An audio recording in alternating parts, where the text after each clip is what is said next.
Soit G un groupe abélien et R une relation d'équivalence sur G. Compatible avec la loi de G, ce qui signifie, je le rappelle, que si A est en relation avec B, A' en relation avec B', A A multiplié, on va dire, par A' est en relation avec BB'. Alors, la classe de E est un sous-groupe de G, et on a l'équivalence x r y équivaut à xy-1 appartient à la classe de E. Démonstration. D'abord, la classe de E, elle n'est pas vide, elle contient E, puisque E est en relation avec E. Si x, y appartiennent à la classe de E, alors x était en relation avec y. Bon, mais pour n'importe quel z appartenant à G, z est en relation avec z. En particulier, y-1 est en relation avec y-1. Donc j'applique ça et je vais dire que x, y-1 est en relation avec y, y-1. Donc comme y-1 fait E, ça fait x, y-1 est en relation avec E, donc x, y-1 appartient à la classe de E. Bon, bah ça y est, j'ai démontré que la classe de E est un sous-groupe puisqu'il n'est pas vide, et puis à chaque fois qu'on prend x, y appartient à E, j'ai x, y-1 qui appartient à la classe de E. Deuxième partie, il faut démontrer ça. Alors, si x est en relation avec y,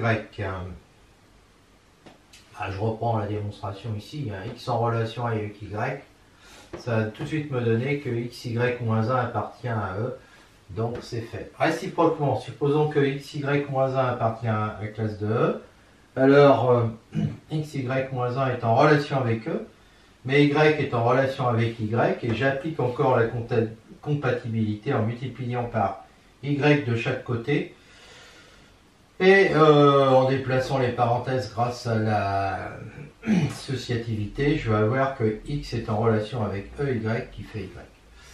Et donc j'ai bien cette équivalence, et voilà. Donc j'ai démontré la première partie. On passe à la seconde. J'ai H qui est un sous-groupe de G. G est toujours abélien. Dans les deux cas, j'ai choisi un groupe abélien. On aurait pu... bon, il faudrait voir ce que ça donne quand le groupe n'est pas abélien. Disons que là, j'ai la liberté de faire les opérations comme je veux. Voilà. Et RH, la relation x, RH, y équivaut à x, y-1 appartient à H. Alors, c'est une relation d'équivalence. Et H est exactement, la classe de E est égale à H. Alors, je commence par la relation d'équivalence. X est en relation avec X parce que x-1 qui vaut E appartient à la classe de E qui appartient à H parce que E est élément neutre et que H est un sous-groupe. Donc, pas de problème. X en relation avec Y, ça équivaut à dire que xy-1 appartient à H. Donc, si xy-1 appartient à H, ça équivaut à dire que son inverse appartient à H. Donc ça appartient à H, et ça c'est yx-1 qui appartient à H, ça équivaut à dire en fait que y est en relation avec x. C'est la symétrie. Ça c'était la réflexivité. Maintenant je passe à la transitivité. Je suppose x en relation avec y, y en relation avec z. Donc x, y-1 appartient à H, y, z-1 appartient à H. J'utilise à nouveau la compatibilité en multipliant... pas du tout. J'utilise pas ça. Je multiplie deux éléments qui sont dans H. Donc j'obtiens quelqu'un qui est dans H. Et par le jeu des déplacements de parenthèses, d'utilisation de la associativité, je vais avoir y-1, y qui vaut E. Et donc j'obtiens x, z-1 qui appartient à H. Donc x qui est en relation avec z, ça démontre la transitivité. Et donc j'ai bien une relation d'équivalence. Il me reste à démontrer que H est la classe de E, que la classe de E est égale à H. Eh bien, dire que X est en relation avec E, ça équivaut à dire que X-1 appartient à H, mais l'inverse de E c'est E, donc ça équivaut à dire que X appartient à H. Donc je vois bien que ça, qui équivaut à X, appartient à la classe de E. Donc X appartient à la classe de E équivaut à dire que X appartient à H, donc ça veut dire que H est égal à la classe de E. Voilà, donc qu'est-ce qu'on vient de prouver dans ces deux propriétés? Bien, on vient de voir qu'il est équivalent de se donner une relation d'équivalence R dans le groupe G et un sous-groupe de G. C'est équivalent de se donner la relation d'équivalence ou bien un sous-groupe. D'accord? Et parce qu'avec ce sous-groupe, on fait une relation d'équivalence avec cette relation d'équivalence, on obtient un sous-groupe particulier, la classe de E. Hein, et avec ce sous-groupe, d'ailleurs, on s'aperçoit que ce sous-groupe, c'est aussi la classe de E pour la relation d'équivalence qu'il définit. L'ensemble quotient, bah, c'est G sur R, hein, dans les deux cas. Hein, c'est G sur R, qu'on peut noter G sur H, c'est-à-dire G sur classe de E. Hein. R, c'est la relation RH, et H, c'est la...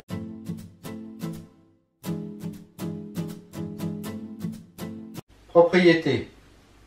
Soit H un sous-groupe du groupe abélien G, noté multiplicativement, et RH la relation, donc relation d'équivalence X RHY équivaut à XY moins 1 appartient à H, relation sur G.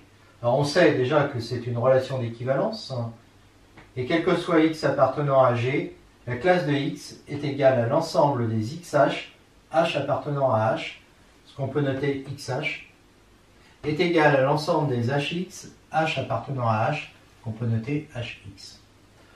Bon, démonstration, il y a juste ça à prouver. Dire que Y appartient à la classe de X, ça équivaut à dire que YX-1 appartient à H, autrement dit qu'il existe un H appartenant à grand H, tel que YX-1 est égal à H, équivaut à dire qu'il existe H tel que Y égale XH, ce qui équivaut à dire que Y appartient à XH. Alors le XH, il est égal à HX, tout simplement parce que on a pris un groupe abélien, donc quel que soit H appartenant, quel que soit petit h appartenant à grand H, XH est égal à HX. Les classes d'équivalence pour cette relation sont équipotentes à H. Car si je considère l'application F qui a H, petit h appartenant à H, associe XH appartenant donc à XH, mais c'est une bijection, parce que si f de h est égal à f de h', ça équivaut à dire xh égale xh', et ça équivaut à dire, parce qu'on est dans un groupe, que h est égal à h'. Donc c'est une injection. Et d'autre part, si y appartient à xh, ça veut dire qu'il existe h tel que y est égal à xh, et ça veut dire que y est égal à f de h, et donc on a une surjection, donc une bijection, et donc les classes sont équipotentes à H. Là, on a une bijection, donc XH équipotent à H. Si G est un groupe fini donc de cardinal n supérieur ou égal à 1, qu'on appelle l'ordre du groupe, d'accord, et qu'on peut noter comme ça, sous forme d'indice, n égale cardinal de G, ou égale ordre de G, ou indice de G. Si H est un sous-groupe de G, alors H est fini, c'est un groupe fini, et son ordre P divise l'ordre N de G. Ça c'est très important comme résultat. L'ordre d'un sous-groupe divise l'ordre du groupe, quand le groupe est fini, bien entendu. De plus, G sur H, le groupe quotient, est un groupe fini lui aussi, et son ordre c'est, puisque P divise N, c'est N sur P. D'accord ? On a donc en fait cardinal de G, puisque ça c'est N, hein, cardinal de H, c'est P, cardinal de G sur H c'est N sur P, ben, cardinal de G égale cardinal de G sur H fois cardinal de H. On peut écrire ordre de G est égal à ordre de G sur H fois ordre de H. Démonstration, H est inclus dans G, donc H, puisque G est fini, H est fini de cardinal P inférieur ou égal à N. Puisque G est fini, l'ensemble des parties de G est fini aussi, le cardinal de puissance n. Et G sur H, on sait que c'est une partie de... non, que c'est inclus dans P de G, parce que G sur H, les éléments de G sur H, ce sont des classes d'équivalence, c'est-à-dire des parties de G. Donc G sur H va donc être fini, puisqu'il est inclus dans un ensemble fini de cardinal K. Alors, on sait que quel que soit X, quelle que soit la classe d'équivalence, quelle que soit une classe d'équivalence, donc un élément de G sur H, X est équipotent à H. Hein, c'est ce qu'on a démontré avant, ici. Et donc, le cardinal de X est égal à cardinal de H, c'est-à-dire P. Mais voilà, G c'est quoi? C'est la réunion de toutes les classes d'équivalence, c'est-à-dire de tous les éléments de G sur H. Dans G sur H, il y a K éléments. Et chacun de ces éléments a pour cardinal pour cardinal, le cardinal de H. Donc cardinal de G va être égal à la somme des cardinaux des X, c'est-à-dire, et comme il y en a K, eh bien K fois cardinal de H, donc est égal à Kp. Et ce résultat-là, hein, on peut écrire N égale Kp, il dit quoi? Eh bien, il implique que P, cardinal de H, hein, est un diviseur de N cardinal de G.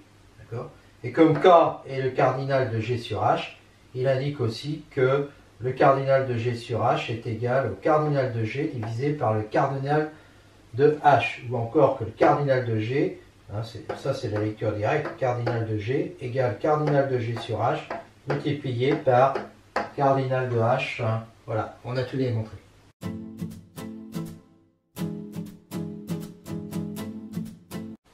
Soit H un sous-groupe du groupe abélien G, on définit sur l'ensemble quotient G sur H une loi interne qui a classe de X, classe de Y, associe classe de XY. On notera cette opération classe de X, point classe de Y, et elle fait de G sur H un groupe abélien, dont l'élément neutre est H, égale classe de E, et pour tout X appartenant à G, l'inverse de la classe de X, c'est la classe de l'inverse de X. La projection pi qui a de G vers G sur H, projection canonique, qui a X fait correspondre classe de X, est alors un morphisme surjectif de groupe. Démonstration. Alors, pour que ça soit une loi interne, il faut surtout que le résultat ici ne dépende pas du représentant choisi pour la classe de X et Y. Donc si je prends X en relation avec X', Y en relation avec Y', je sais que comme la relation RH, alors c'est la relation toujours hein, X relation en relation à Y, si et seulement si XY moins 1 appartient à H, hein, je le rappelle. Eh bien, comme la compatibilité fait que XY est en relation avec X', Y', et donc la classe de XY est égale à la classe de X', Y', donc on a bien une loi interne. Et l'élément neutre c'est E, parce que quel que soit X appartenant à G, classe de X, point classe de E, c'est classe de XE, c'est-à-dire classe de X, et c'est la même chose pour classe de E, point classe de X. De toute façon, il n'y a pas besoin de la faire, parce que le groupe étant abélien, là, il faut bien voir que cette opération est commutative. En effet, classe de X fois classe de Y, je peux l'écrire quelque part, ici, classe de X multiplié par classe de Y égale classe de XY est égal à classe de YX est égal à classe de Y fois classe de X. Donc le groupe de toute façon sera abélien, G sur H sera abélien. Alors l'élément neutre c'est donc E, classe de E. L'associativité, voilà c'est pareil que ça en fait. Hein. Classe de X point classe de Y point classe de Z, c'est classe de XY point classe de Z, donc classe de X point Y point Z, j'utilise l'associativité d'Angers, ça fait ça. Ensuite, je sépare en deux classes, et puis ensuite, ça me fait bien classe de X point, parenthèse, classe de Y point, classe de Z, donc c'est associatif. La symétrique, le symétrique de classe de X. Bien, classe de X point, classe de X moins 1, ça fait classe de XX moins 1, ça fait classe de E, ça fait, et par la commutativité, ça fait aussi ça. Et donc ça veut bien dire, parce qu'il y a toujours unicité hein, d'un élément Y vérifiant classe de X fois classe de Y égale classe de Y fois classe de X égale E, on sait qu'il y a unicité. Donc voilà. Donc on a affaire à un groupe, finalement, un groupe abélien, et on a tout démontré. Alors la projection maintenant, pi de XY c'est la classe de XY, hein. Donc c'est la classe de X, classe de Y, donc pi de X fois pi de Y, et donc c'est bien un morphisme. Pourquoi est-il surjectif? Tout simplement parce que si je prends classe de X appartenant à G sur H, c'est évidemment pi de x. Donc c'est surjectif. Remarque, H, on sait, on l'a déjà dit, hein, que c'était la classe de E appartenant à G sur H. Pi moins 1 de H. Eh bien, pi moins 1 de H, alors quand je dis pi moins 1 de H, c'est H élément de G sur H, bien sûr. Hein. H est un élément de G sur H. Donc j'ai le droit de prendre pi moins 1 de H. Pi moins 1 de H, ça va être l'ensemble des éléments tels que des éléments x de G, tels que pi de x est égal à G. Alors, en fait, c'est pi moins 1, si vous voulez, je devrais écrire pi moins 1 entre parenthèses de H. Alors, en effet, si x appartient à pi moins 1, dire que x appartient à pi moins 1 de H, ça équivaut à dire que pi de x est égal à H, c'est-à-dire à classe de E, ce qui équivaut à dire que classe de x égale classe de E, et ça, ça équivaut à dire que x, E-1 appartient à H, autrement dit que x appartient à H.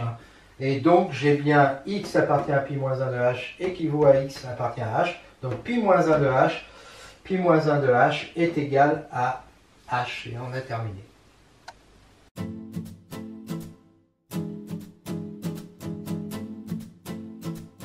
Voyons maintenant le groupe Z sur NZ et les congruences. Donc on est dans le cas où le groupe G et le groupe Z munis de l'addition. Donc c'est un groupe qui est abélien. Et on va prendre comme sous-groupe de Z NZ.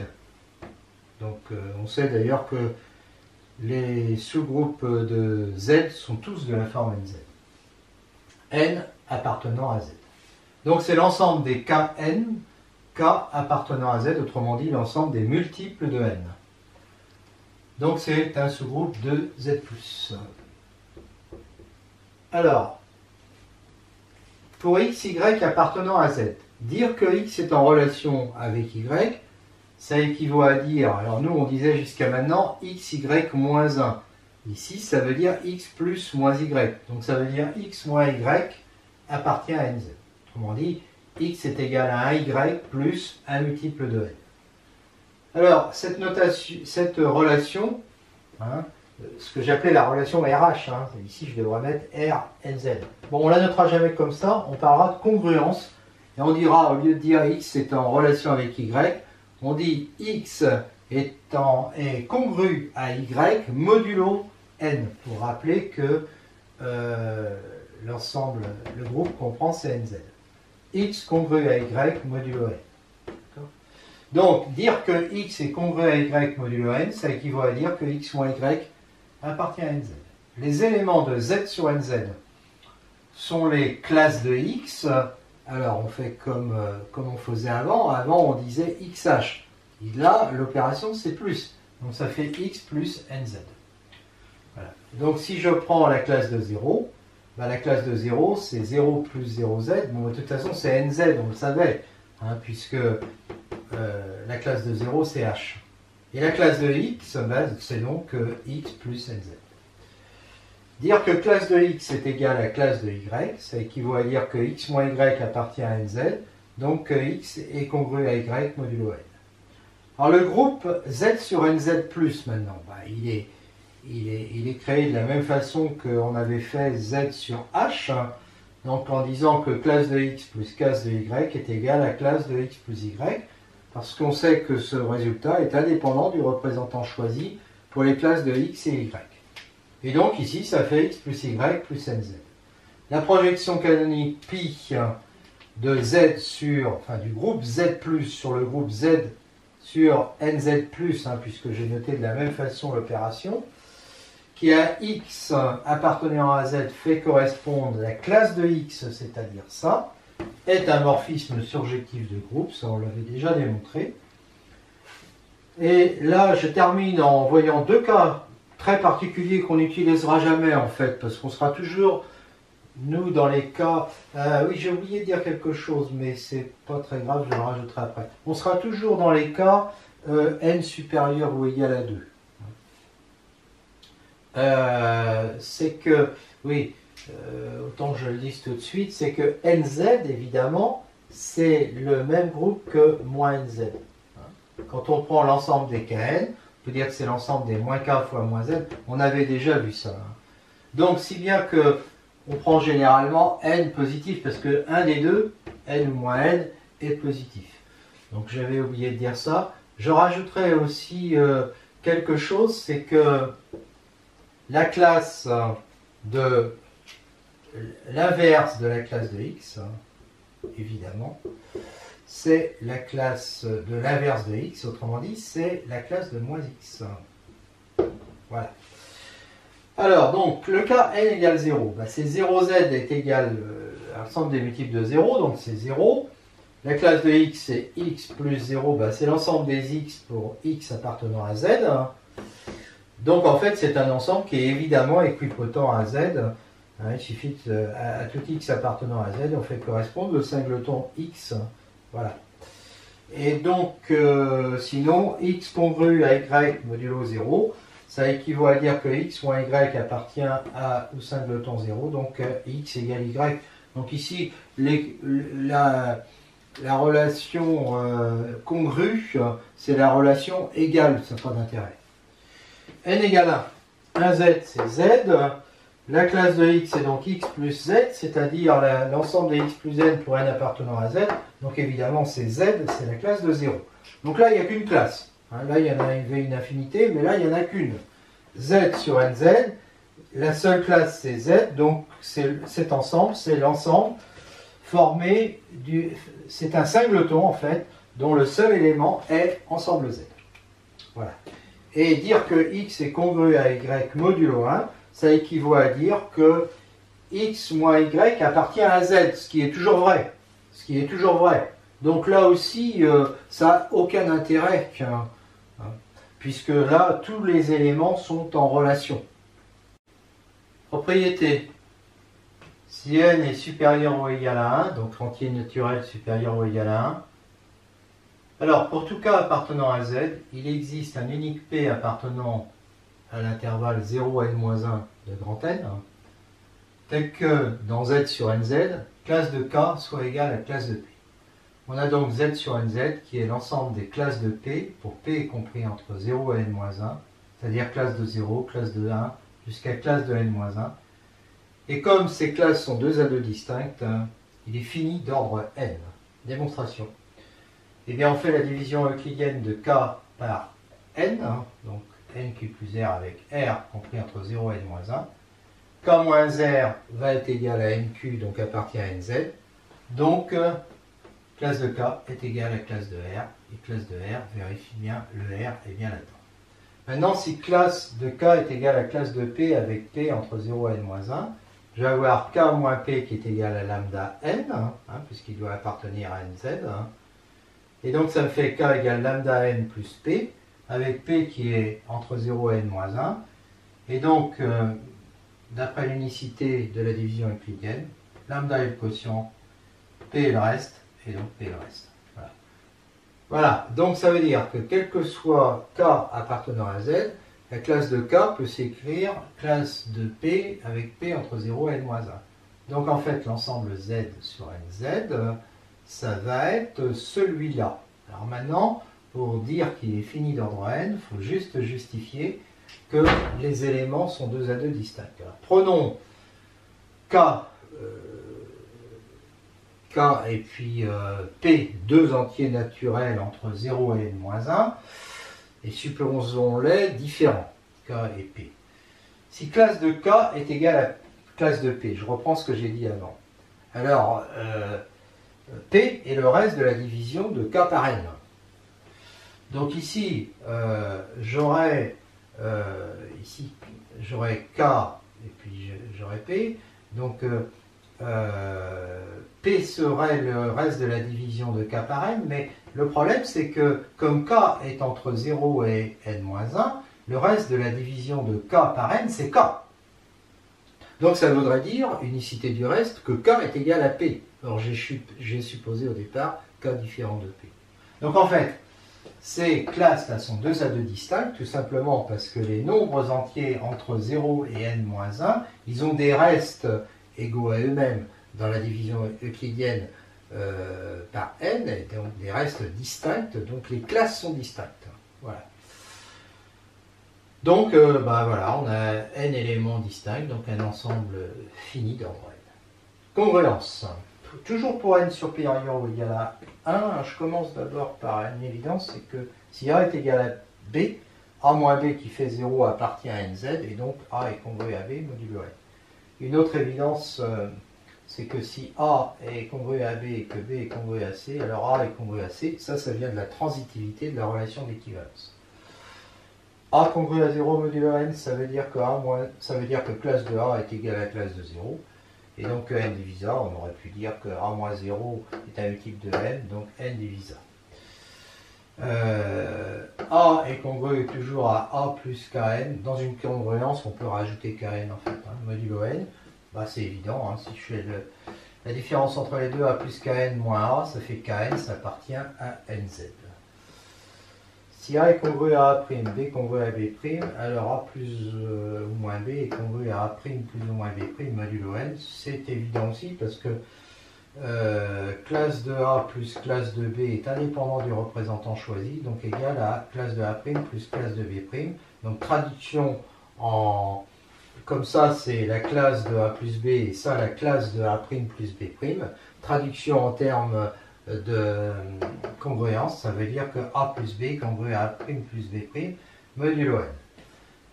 Alors maintenant, il faut démontrer aussi que AB est congru à A', B' modulo n, et ça, on ne l'a pas, parce que pour le moment, dans Z sur NZ, on a juste une structure d'addition. Donc voyons ça. Puisque A est congru à A' moins A' est Kn. B moins B' est un Pn, puisque B est congru à B'. Donc maintenant, j'ai fait AB, pour avoir la congruence, j'ai fait AB moins A' B'. Donc AB, A' plus Kn, facteur de B' plus Pn, moins A' B'. Donc A' B' s'en va, il va rester A' Pn, il va rester Kn B' et Kn fois Pn. Donc je factorise n. Et je vois que AP moins A' B' appartient à nz, donc AB est congru à A' B' modulo n. Voilà. Alors, par récurrence, on peut démontrer que si A est congru à B modulo n, alors A puissance k est congru à B puissance k, quel que soit k appartenant à n. Bon, alors, pour la puissance 0, c'est parce qu'on pose A puissance 0 est égal à B puissance 0 est égal à 1. Du coup, ça fait 1 congru à 1 modulo n, donc pas de problème. Pour n égale 1, bon, ça c'est évident, parce qu'on suppose A congru à B modulo 1, donc on a bien ça. Modulo n, pardon. Alors, supposons que la propriété soit vraie à l'ordre k, c'est-à-dire qu'on est A puissance k, qui est congru à B puissance k modulo n. Mais je sais que A est congru, par hypothèse, à B modulo n. Et donc là, je suis dans le cas précédent avec A congru à A', B congru à B', et j'ai le droit de multiplier. En multipliant, je vais obtenir A puissance k plus 1, qui est congru à B puissance k plus 1. Et donc, j'ai démontré que la propriété est vraie à l'ordre k plus 1. Donc la propriété est toujours vraie grâce au théorème de récurrence, et donc j'ai toujours A puissance k qui est congru à B puissance k, quel que soit k appartenant à n. Voilà. A est congru à son reste modulo n, quel que soit A. Ça, je l'ai déjà démontré ici, c'est-à-dire que je prends K, il est toujours, classe de K est toujours égale à classe de P, où P est le reste. Voilà. Bon, ceci dit, je peux aussi le redémontrer en disant que je divise A par N, A est égal à N Q plus R, et donc A moins R est un multiple de N, et donc ça me fait que A est congru à P, enfin à R modulo N. Donc j'ai ça, et enfin, quel que soit A appartenant à Z, il existe un unique P tel que A est congru à P modulo N, et P c'est le reste. Oui, c'est ce que je viens de dire, c'est que voilà, ça équivaut à dire en fait que classe de A est égale à un unique P tel que classe de A est égale à classe de P. Effectivement, je le sais, je sais que le P en question, c'était le reste de la division de A par N. Donc tout a été démontré.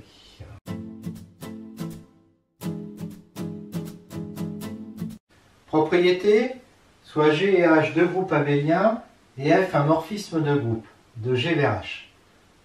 On sait alors que KRF et image de F sont des sous-groupes de G et de H.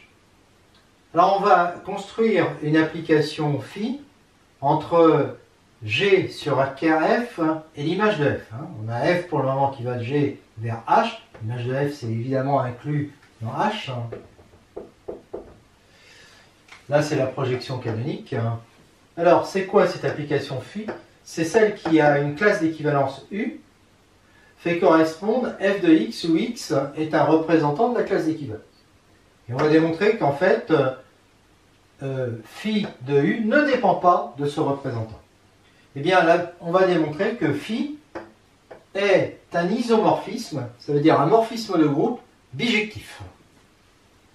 Alors, on démontre d'abord que phi est bien défini, c'est-à-dire ne dépend pas du x appartenant à u. On en prend deux. Comme ils appartiennent à la même classe d'équivalence, ça veut dire qu'ils sont en relation, donc que x, y-1 appartient à KRF, ce qui équivaut à dire que f de x, y-1 est égal à l'élément neutre de h. Et comme c'est un morphisme, à f de x, f de y-1, mais f de y-1, comme c'est un morphisme, c'est f de y-1. L'image du symétrique, c'est le symétrique de l'image. Égal à EH. Alors là, évidemment, j'ai mis la notation multiplicative, la même dans les deux groupes. Et donc ça équivaut à dire que f de x est égal à f de y. Et donc, c'est ce que je veux. Et donc, ça veut dire que phi est bien défini. Alors maintenant, prenons u et v appartenant à G sur KRF avec deux représentants x et y. X pour u, y pour v. Donc u, c'est la classe de x et v, la classe de y. Et alors je note encore avec la même notation la classe UV, puisqu'on sait que G sur KRF, on l'a démontré, il est muni d'une structure de groupe, induite par l'application pi en quelque sorte.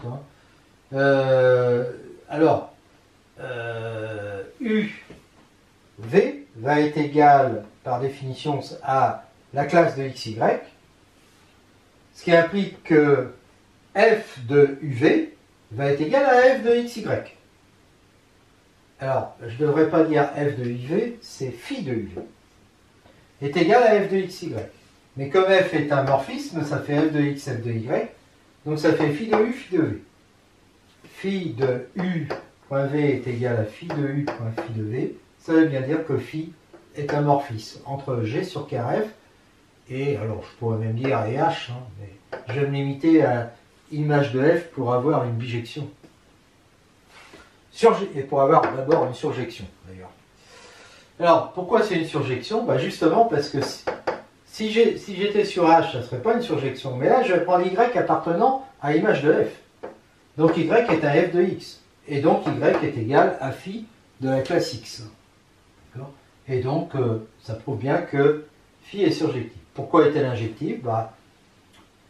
Alors, comme c'est déjà un morphisme, il suffit de regarder le noyau de phi.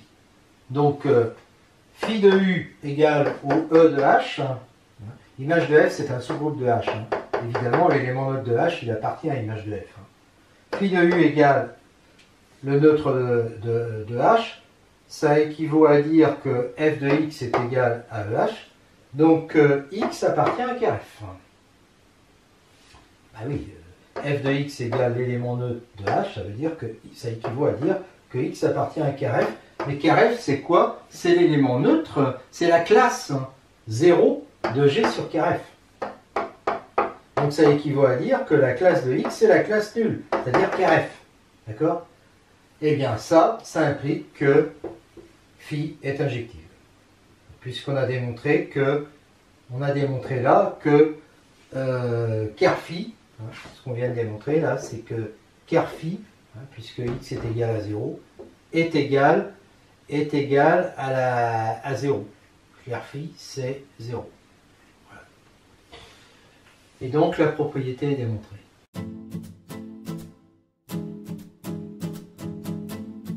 On considère un groupe G, un élément A de G, et le sous-groupe engendré par l'élément A. Et on montre que ce sous-groupe est égal à l'ensemble des puissances de A, pour n exposants appartenant à Z. Démonstration. Soit U un sous-groupe de G qui contient A. Il contient donc A puissance 0 égale E, A puissance 1, et puis puisque c'est un groupe, il contient aussi son inverse, son symétrique, qui est A puissance moins 1. Par une récurrence évidente sur n, eh bien, il va contenir A puissance n, pour n appartenant à n. En effet, et donc on a dit qu'il contient A puissance 0, il contient A puissance 1, supposons qu'il contienne A puissance n, et bien comme il contient A, il va contenir A puissance n point A, c'est-à-dire A puissance n plus 1. Donc A puissance n plus 1 appartient à G, et donc la récurrence est terminée. Ce qu'on a fait pour A, on peut le faire avec A puissance moins 1. Donc comme A puissance moins 1 appartient à G, A puissance moins 1 à la puissance n va appartenir à G. Et donc A puissance moins n appartient à G, quel que soit n appartenant à n. Et comme A puissance n appartenait à G aussi, quel que soit n appartenant à n, on voit que A puissance n appartient à G, quel que soit n appartenant à Z. Donc, si U est un sous-groupe qui contient A, il contient donc forcément ça. Or ça, que j'appelle U', cet ensemble-là, c'est un sous-groupe de U, et qui contient A. Parce que quand je fais les puissances comme ça, il contient A puissance 0 qui fait E, et il contient A puissance 1 qui fait A. C'est un sous-groupe, pourquoi? Parce que si je prends deux éléments de A puissance n, donc A puissance n et A puissance p, et que je compose A puissance n avec le symétrique de A puissance p, A puissance n fois A puissance moins p, ça fait A puissance n moins p, ça appartient à ça. Donc j'ai donc ici un sous-groupe, et comme je l'ai dit avant, tout sous-groupe de G qui contient A contient ce sous-groupe. Donc ce sous-groupe-là, c'est bien le plus petit sous-groupe de G qui contient A. En fait, c'est l'intersection de tous les sous-groupes de G qui contiennent A. Et donc la propriété est démontrée. Notion de groupe monogène. On dit qu'un groupe G est monogène quand il est engendré par un élément. Donc quand il est de cette forme-là. Soit il est infini et isomorphe à Z+, soit il est fini, isomorphe à Z sur nz+, de cardinal n supérieur ou égal à 1. Donc on considère l'application petit f de Z+ vers G qui a n appartenant à Z associe A puissance n. Alors c'est évidemment un morphisme parce que si je fais f de n plus p, bien f de n plus p ça va être A puissance n plus p. Et A puissance n plus p c'est A puissance n multiplié par A puissance p, c'est-à-dire f de n point f de p. Donc c'est un morphisme. Il est surjectif parce que tous les éléments de G sont de la forme A puissance n, sont donc des f de n. Donc c'est un morphisme surjectif. Alors, le noyau de f, car f c'est un sous-groupe de Z+. Donc il est forcément de la forme nz où n appartient à n. Premier cas, n est égal à 0. Ça veut dire que Krf est égal à 0. Krf égale 0, ça implique que f est injectif. Et comme f était déjà un morphisme surjectif, on s'aperçoit que c'est un morphisme bijectif, donc un isomorphisme. Et donc ça veut dire que f est un isomorphisme entre ces deux groupes, et donc que le groupe G est isomorphe à Z+. Voilà. Si n n'est pas nul, donc n est supérieur ou égal à 1, dans ce cas-là, eh bien, je sais qu'ici, j'ai Z sur nz, c'est-à-dire sur le noyau de f, donc ici c'est nz, et puis ici, je sais que j'ai une application phi qui est définie par phi de classe de p est égal à f de p, c'est-à-dire à A puissance p. Et ce que je sais, c'est que ça, comme f est un morphisme surjectif, G c'est en fait image de f, et bien je sais que phi est un isomorphisme entre Z sur car f et puis G. Ici j'ai la projection canonique sur l'espace quotient. Donc phi est un isomorphisme, G est donc isomorphe à Z sur N plus uni de l'addition. Et donc de cardinal n, bah oui, Z sur nz il est cardinal n, donc l'isomorphisme conserve évidemment le cardinal. Donc en résumé, quand on a un groupe monogène, soit il est infini isomorphe à z+, soit il est fini isomorphe à z sur nz, et donc de cardinal n.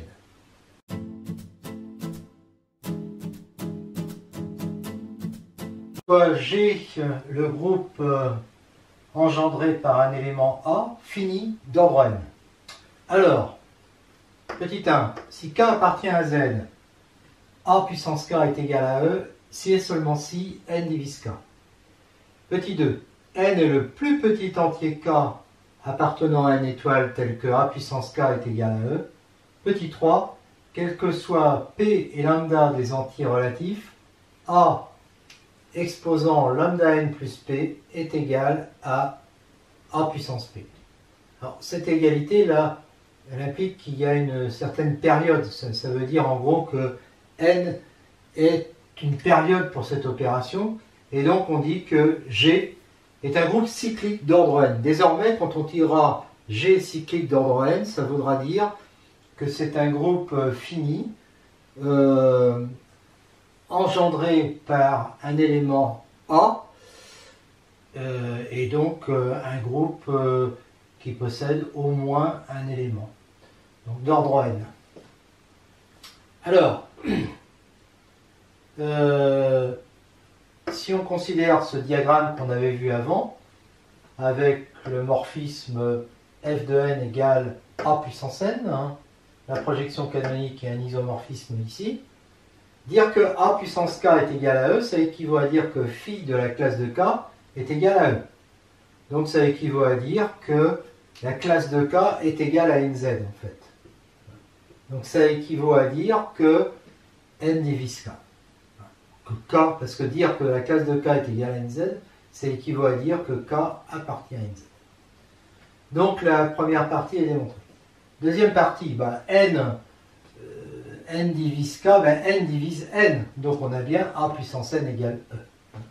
Et puis, si a puissance k est égal à e, k doit être un multiple de n. Donc n apparaît bien comme étant, parmi les entiers k supérieurs ou égal à 1, celui qui est le plus petit, parce que le premier multiple, c'est effectivement n fois 1. Troisième, eh bien on écrit que a puissance lambda n plus p est égal à a puissance n à la puissance lambda, multiplié par a puissance p. Bon alors a puissance n, puissance lambda, ça fait e à puissance lambda, donc ça fait e, et donc ça fait a puissance p. Voilà. Deuxième propriété, si G est engendré, le groupe engendré par l'élément A est cyclique d'ordre n, et si x appartient à G, alors x puissance n est égal à e.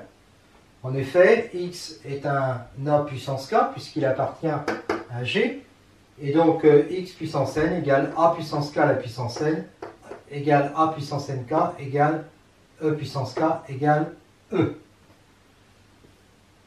Troisième propriété, si G est engendré par A et qu'il est différent de E, alors il est fini si et seulement s'il existe x appartenant à G moins E, donc s'il existe x différent de E, et n supérieur ou égal à 1, tel que x puissance n est égal à E.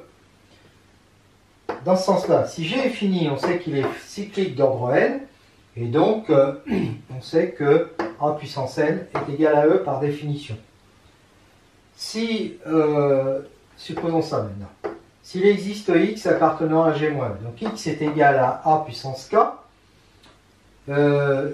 vérifiant x puissance n égale E, donc ça fait A puissance k à la puissance n égale E, donc ça fait A puissance kn est égal à E. S'il était infini, quand il est infini, on sait que l'application f qui a p appartenant au groupe Z+, associe A puissance p appartenant à G, est un isomorphisme dans ce cas-là. Quand c'est infini, c'est le cas où c'est un isomorphisme. Donc, avoir A puissance kn est égal à E, ça équivaut à avoir kn est égal à E, est égal à 0, pardon. Et kn égale 0 comme n est supérieur ou égal à 1, ça équivaut à k égale 0, mais dans ce cas, on a x qui est égal à a puissance 0, c'est-à-dire à e. Or, nous, on avait supposé que x était différent de e. Donc, ça veut dire que g n'est pas infini. Donc, g est fini. On a donc l'équivalence. G fini équivaut à x. Il existe x différent de e et n supérieur ou égal à 1, tel que x puissance n est égal à e.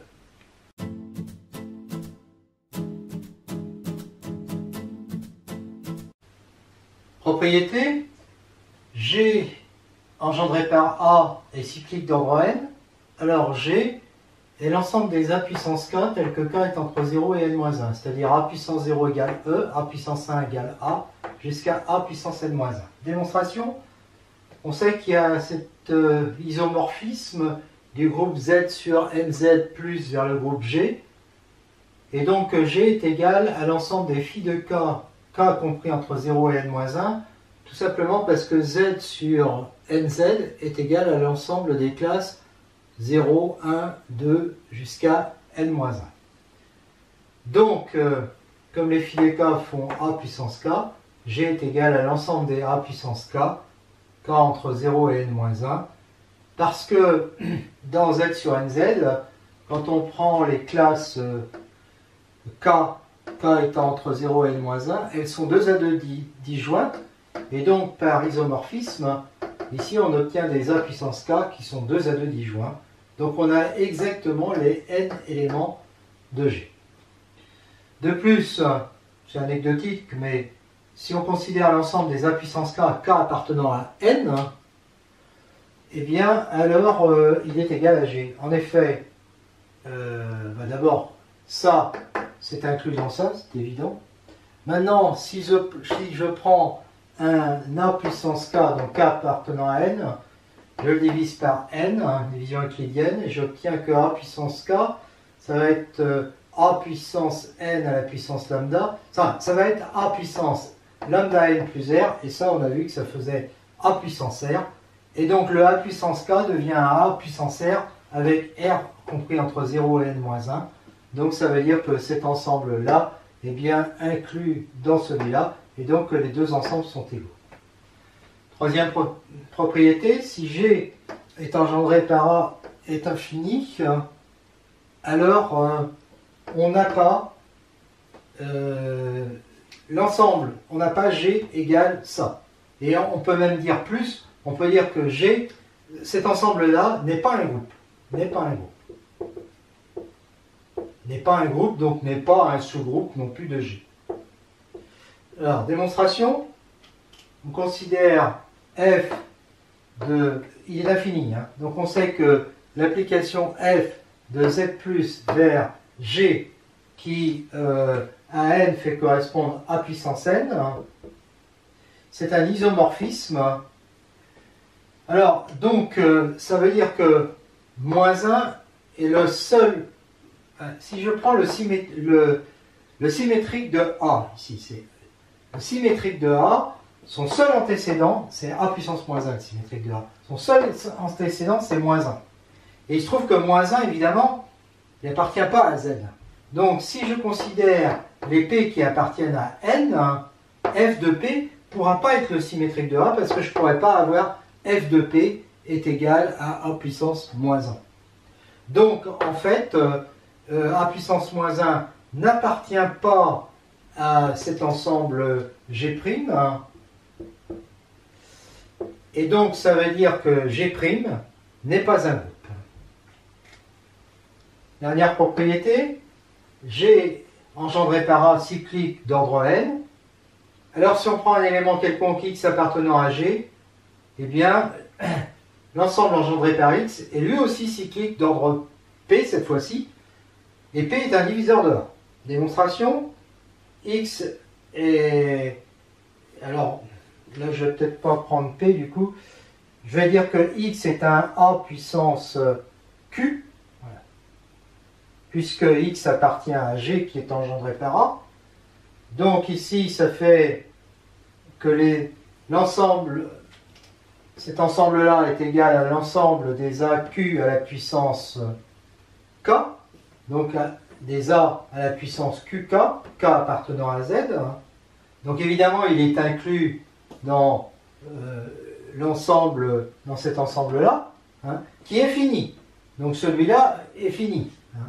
Donc c'est un groupe cyclique, hein, puisqu'il est fini, c'est un groupe cyclique d'ordre P. Alors, mais il se trouve que, puisque c'est un groupe, c'est un sous-groupe de G. Et comme c'est un sous-groupe de G, son ordre divise l'ordre de G. Donc, l'ordre de cet ensemble, qui est P, divise l'ordre de cet ensemble, qui est N. Donc, P divise N, et c'est exactement ce que l'on voulait démontrer.